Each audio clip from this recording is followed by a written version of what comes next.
नमस्कार. प्रुडंट मिडियाच्या गजाली कार्यावळीन तुमचो सगळ्यांचो येवकार. आज आमच्या मुखार असो एक मनीस आसा जो 25 वर्सां पयलीं जर्मनीच्यान गोंयान आयिल्लो एक पर्यटक म्हणून, टुरिस्ट म्हणून. पूण ताणें ह्या फाटल्या 25 वर्सांन आमच्या गोंयकार भुरग्यां खातीर अशें कार्य केलां की आमी पळयतच उरतले. तर मेळ्यात आमी आज जर्मनीच्यान आयिल्लो तो पर्यटक Rudolf Schwartz. Welcome to Gazali program of Prudent Media. Nice to be here. I was just telling them that you came here 25 years ago. Can we start with that? 25 years ago, really, I came to Goa the first time, and now it's the silver wedding with Goa, with India. And after these holidays, I decided I have to do something in Goa, in India. And so I spoke to my wife and to my friends, and then they told me, if you want to do, you should do. And then we had to find out what to do. And then I realized that the best way is to invest in education. Did you speak to any Goans then? I spoke to, when I went for swimming into the sea, wonderful sea in Goa.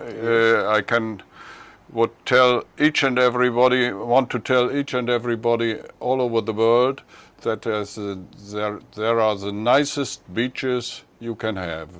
And then we went for a swim, and then some Indians spoke to me, and I realized that they were well educated, had studied, and they had those families, they had only 2 children maximum.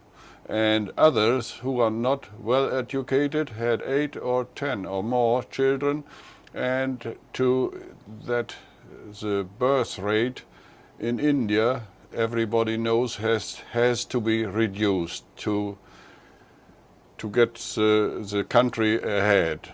And what you are saying is that education would do that well.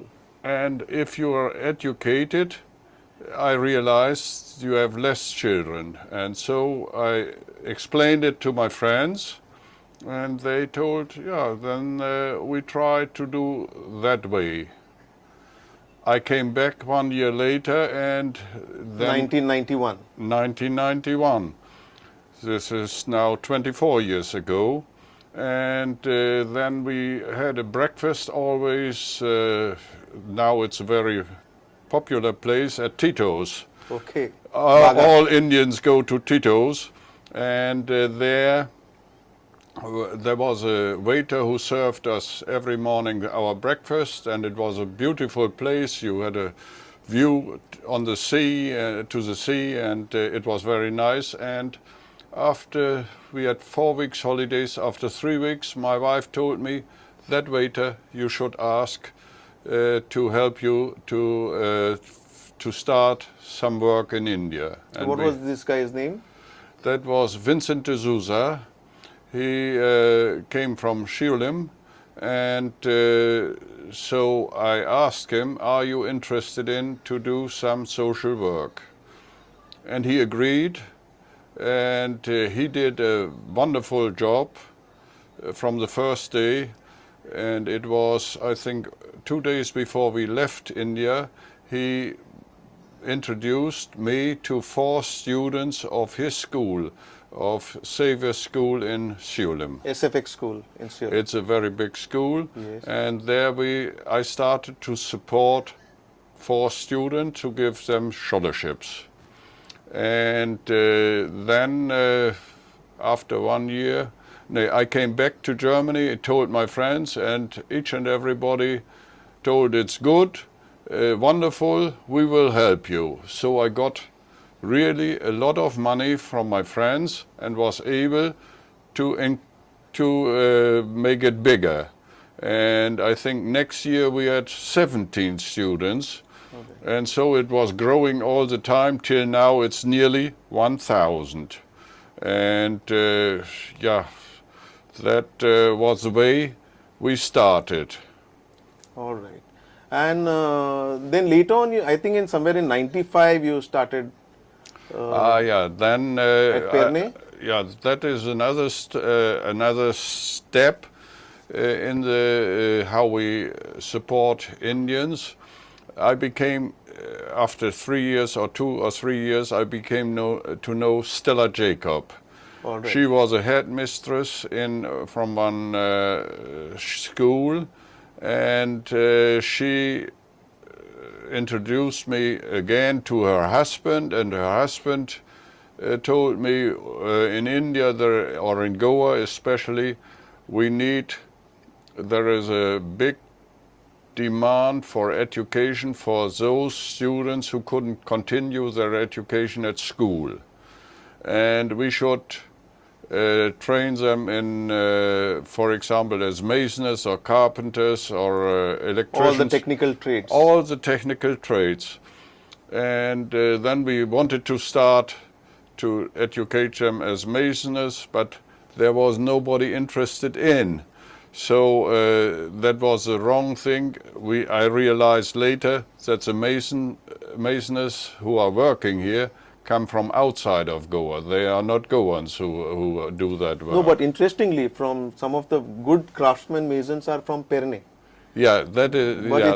it's a dying enterprise. Yeah. But they are more interested in to do computer work, or then we started with turning and electrician. There was a big demand, and they were very much interested in, and that we started in Palye.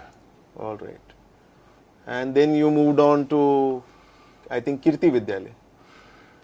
Yeah, in Palye we had these two classes. We separated one room into two classes, and in each small room there were more than 20 students, which was not good for education, but to start it was good enough.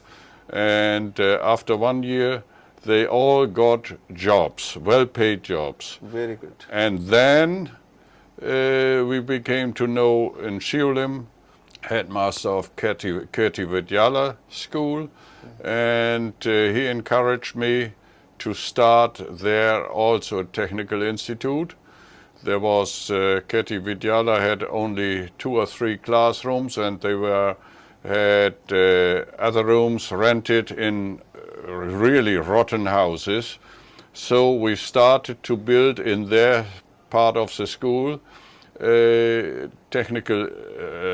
started to build rooms there. We built 4 rooms. 2 we took for our institute, 2 we gave to that school. And so we built there, I think, 10 or 12 classrooms. And after that it was too small.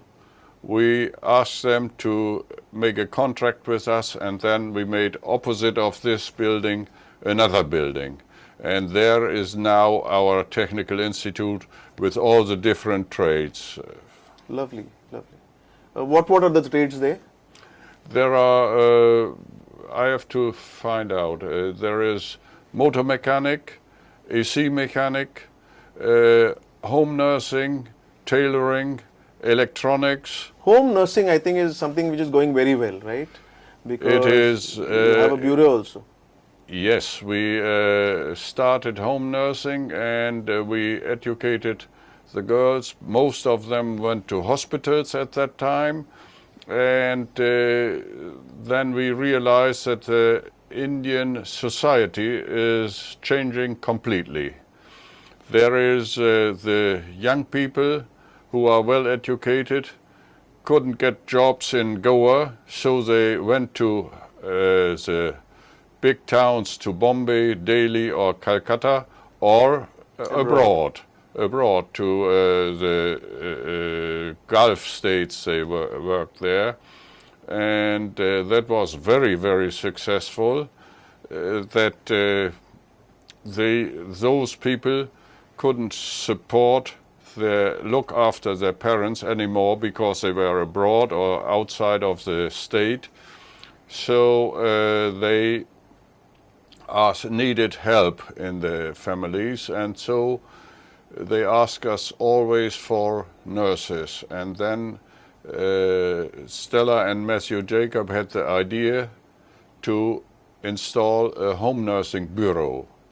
And till now we are having 250 home nurses. We educated more than 1,000 home nurses, but 200... Many are in hospitals also. Yeah, most of them went to work in hospitals. That is a problem of the society. When they work in the houses, they in the society they think they are housemates, and that is not good for the chance to be married. Right. And so they didn't want to do that, but we gave them order to do their jobs in uniforms, so you can see all the time that they are nurses. Right. And that is very successful, but still more than 750 nurses went to hospitals, or they married between, but after when their children are grown up, they come back.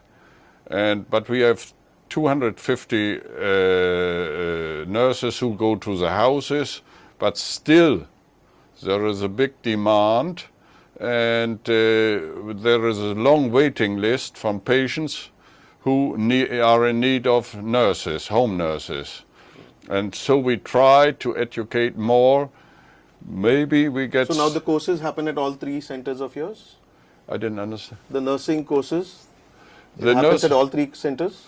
They are as well in Palia, in our technical institute there, in Siulim, and now also in Mana.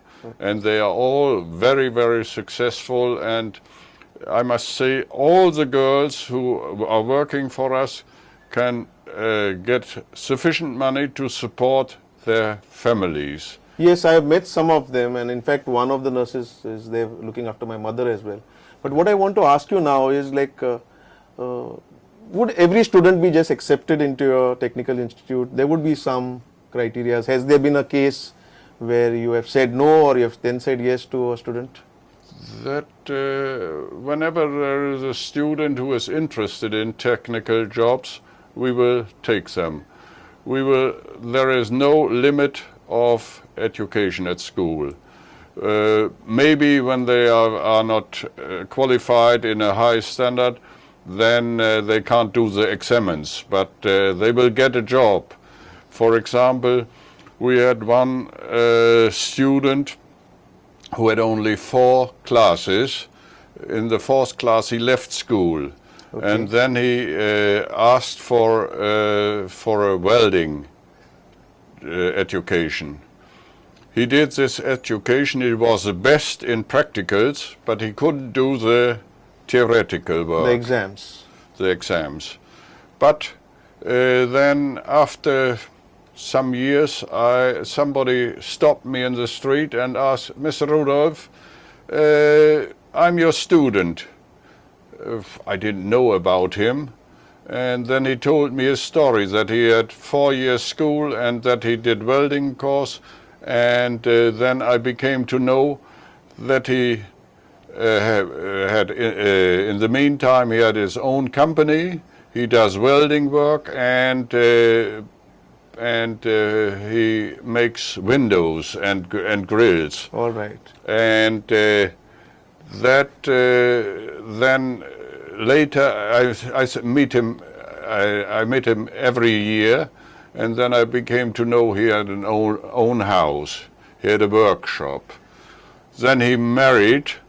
His wife was a very good student, and she had made 12 years school. Yeah.